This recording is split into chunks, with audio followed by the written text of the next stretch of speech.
A young woman in high heels stepped into a roadside coconut stand, fanning herself dramatically. "How much for one?" she asked. "N500, the elderly vendor replied gently, sitting on a low stool in the hot sun. She scoffed. "That's too much for something you picked from a tree?" The man smiled calmly. "It also pays for my time, energy, and tools."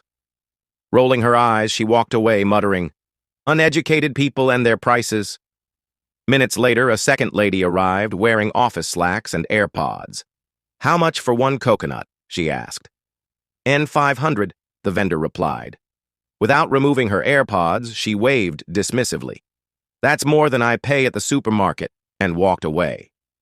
Soon after, a third woman, stylish in Ankara prints and sunglasses, approached. "N500 each," the man said before she could ask.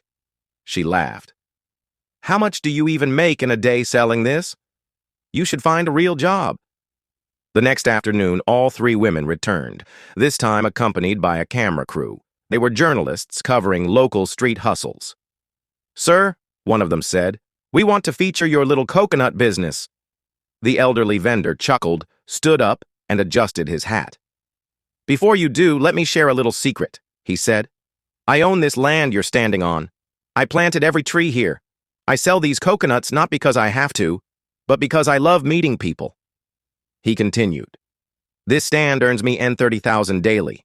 I also export coconut oil through my company, but more importantly, I've sponsored 7 children through university, including my granddaughter, who just became a doctor." The women blinked, stunned. One whispered, "You earn more than us." He smiled kindly. "The size of your paycheck doesn't measure the value of your work or your worth." They lowered their heads, ashamed. He handed them each a coconut. "Free of charge. Life tastes better with humility."